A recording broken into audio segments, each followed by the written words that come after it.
जिनकी उम्र 18 वर्ष से ऊपर है वो सभी विधायक को चुनने के लिए अधिकृत हैं और 18 वर्ष के बाद परिपक्व हो जाते हैं। उनकी बुद्धि में महाराष्ट्र की जो आप लोगों को मैं बात बताया, वो लोग उतना बहुमत नहीं मिल पाया, इसलिए फिर मैंने मुख्यमंत्री को हटना पड़ा और दूसरा पार्टी को मौका दिया गया।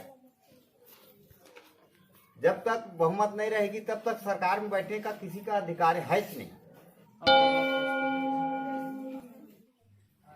मंत्रिमंडल की बैठक में पूरे छत्तीसगढ़ के संबंध में बात होती है कि किस क्षेत्र में क्या क्या चाहिए, किस ये से शिक्षा की गुणवत्ता ज़्यादा बढ़ सके, हम ज़्यादा से ज़्यादा विकास किस क्षेत्र में करें, जहाँ पिछड़ा है वहाँ किस प्रकार के करें। इसके लिए वो लोग चर्चा करके क्षेत्र की विकास और गांव की विकास और पढ़ाई की स्तर ऊंचा उठाने, इस संबंध में मंत्रिमंडल चर्चा होती है। चुनाव प्रचार के दौरान निर्वाचन आयोग के नियम रहते हैं, जैसे हमारे इन्होंने पूछा कि दारू मुर्गा क्यों बांटते हैं, ये प्रतिबंध है, पैसा देना प्रतिबंध है। चुनाव प्रचार आम जनता तक पहुंचने के लिए कई मतदाता ऐसे रहते हैं जो नहीं जान पाते कि कौन कौन अपना खड़े हैं या कौन कौन उम्मीदवार हैं, तो उनको जनता तक पहुंचाने के लिए मैंने समझ ये प्रचार करना जरूरी है। बिना प्रचार के वो नहीं समझ पाते। मंत्रिमंडल में कौन लोग शामिल होते हैं? जैसे हमारे छत्तीसगढ़ में 90 विधायक हैं। 90 विधायक में जो 46 विधायक बहुमत होते हैं, आधा से ज़्यादा, वही समझ लीजिए सरकार गठन करते हैं। और सरकार गठन के बाद एक मुखिया की चयन होती है। जैसे अब हमारे छत्तीसगढ़ में भूपेश जी मुख्यमंत्री, और मुख्यमंत्री फिर किसको किसको लायक माने समझ लीजिए मंत्री बनाना है, वो उनके विवेक के ऊपर है। का प्रश्नकाल शुरू करते हैं। प्रश्न नंबर 121 श्री रुपेंद्र बघेल जी, आपका सवाल कीजिए। सभापति महोदय जी के माध्यम से मैं शिक्षा प्रभारी मंत्री से यह जानना चाहता हूं कि उन्होंने 2 दिन पहले सभा में बताया था कि बच्चों का स्कूल से पलायन घट गया है, किंतु समाचार पत्र और न्यूज में यह बताया जा रहा है कि बच्चों का पलायन अधिक बढ़ गया है। इसे रोकने के लिए उन्होंने क्या कदम उठाए हैं? धन्यवाद। सभापति जी के माध्यम से मैं सभा को बताना चाहता हूं कि ड्रॉप आउट और पलायन को कम करने के लिए एक समिति बनाई गई है।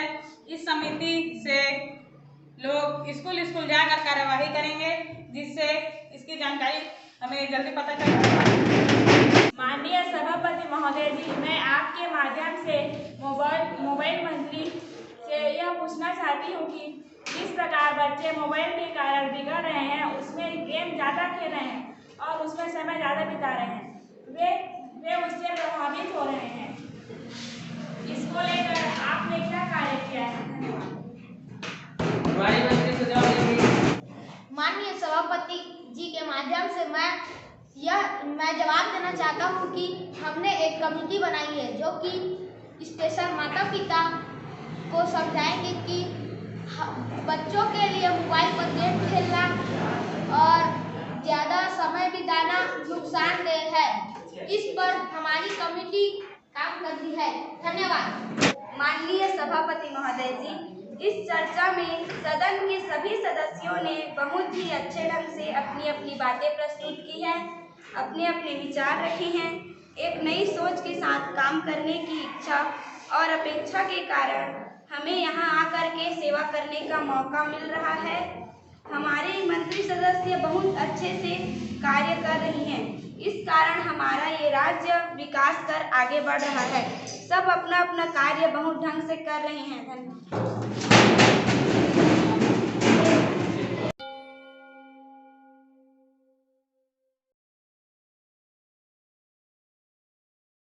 और उनको उनके हिसाब से काम देते थे। उनको उस समय भीख मांगना नहीं पड़ता। अब भीख मांगना इसलिए पड़ा कि सामान्य रूप से कोई अपने यहाँ रोजी मजदूरी में भी नहीं रखता है। परंतु मैं बता रहा हूँ, एक अपना किस्सा बता रहा हूँ। जब मेरे लड़के की शादी हुई तो खाना बनाने के लिए मैं भिलाई से जो है एक थर्ड जेंडर की पूरी टीम थी, 12-13 लोग थी, वो पूरे आए थे। उन लोगों ने बढ़िया खाना बना। तो ऐसे उन लोग के अगर ग्रुप बना लिए जाए और उनको काम दिया जाए, और उन्होंने काम बनाया और हंसते हुए मतलब जो है पैसा वो ले गया और बहुत अच्छा पेमेंट कर दिया। मैं खेलोगे कोई भी तो निश्चय है आप उसको एक सामान्य आदमी के समान अगर व्यवहार करोगे तो भी आपके साथ सामान्य आदमी के समान व्यवहार करेगा।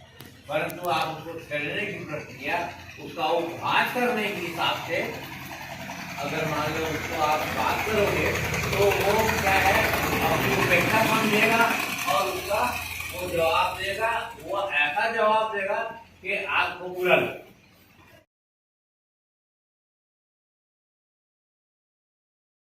ट्रांसजेंडर पर हमने जो रिसर्च किया तो पाया कि वो भी हमारे जैसे ही हैं, वो भी हमारे जैसे अधिकार पाने के हकदार हैं।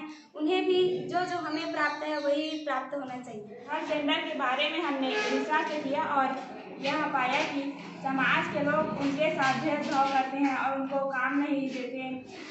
मजबूरी के कारण वे ज़्यादा अत्याचार होने के कारण वे अपने हत्या भी कर लेते हैं और रेलवे स्टेशन में जाकर मजबूरी में पैसा।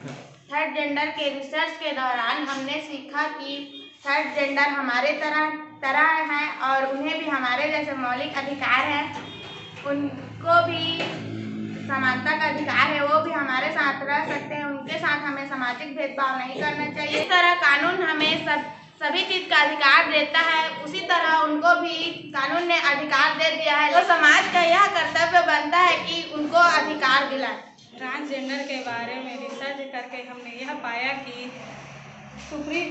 तृतीय लिंग को सुप्रीम कोर्ट ने सन 2014 में मान्यता दी गई और सन 2019 में अक्टूबर एवं नवंबर को संसद ने थर्ड जेंडर के लिए विधेयक बिल पास किया, जिससे हमें यह पता चलता है कि अगर कोई व्यक्ति उसके साथ कोई अपराध या भेदभाव या कुछ करता है तो उसे दंड का प्रावधान हो सकता है।